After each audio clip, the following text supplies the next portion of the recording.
Good evening, everyone. I'm Kamenenchev. By now, most A-State fans know Toledo is this year's Go-Daddy Bowl opponent. If you watched last night, you know the Rockets finished 7-1 in the MAC and 8-4 overall with non-conference losses against Mizzou and Cincinnati. Today, we take a look at what makes the Rockets go on offense. And this certainly doesn't come as good news for the Red Wolves. Toledo has a trio of running backs that leads the nation's 18th best rushing attack. The Rockets averaged 247 rushing yards per game and racked up 28 rushing touchdowns on the season. The Red Wolves gave up 419 rush yards to ULL, 294 to App State, and 370 to Texas State in their 3 conference losses. On the flip side, Toledo allows almost 30 points per game, and A-State's coming off a 68-point effort in which the Red Wolves set all sorts of records. This figures to be a shootout, and Toledo's football coach Matt Campbell respects the Red Wolves playmakers. You know, I've got the utmost respect for the tradition of their football program. Really good football team.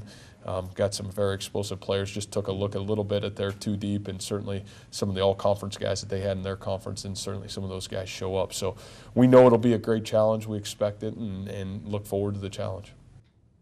While Mobile, Alabama figures to be a home field advantage for the Red Wolves, it's not the same case for Houston, Texas. For the Razorbacks, Arkansas will play Texas in the Texas Bowl in a matchup that features 2 traditional powerhouses and past rivals.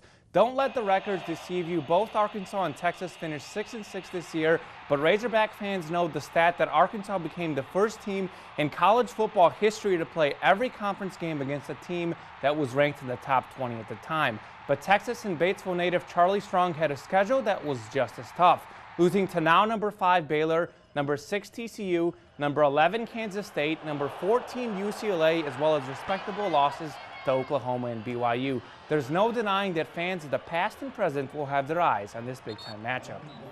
Very excited to have an opportunity to play Texas. I think the neat thing since I came here is to learn of all the traditions of the past and how they can carry into the future and to where we are today. I thought, you know, the Texas A&M game was my first experience really with that a year ago and what it meant to fans of the past, and now to come full circle and get a chance to play Texas, 83 previous games. To be a part of some of those that came before us and to honor that tradition and history is huge. I think it'll be really big for our Arkansas fans. The first college football playoff game is just around the corner, but so are the NFL playoffs, and the Cowboys need the December playoff push that they have lacked in the past. Dallas is 9-4 right now, but still has some work to do to make the playoffs. The Cowboys are tied with the Eagles in the NFC East, but Philly holds the tiebreaker because of its head-to-head win as well as a better conference record. As far as the wild card goes, the Cowboys, Lions, and Seahawks are all 9-4, but once again, Dallas loses out on the tiebreaker to both of those teams because of a worse conference record.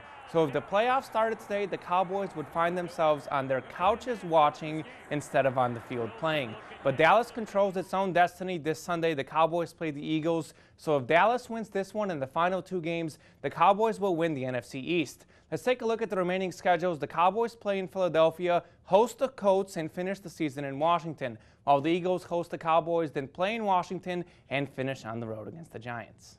And that's sports. Now a break.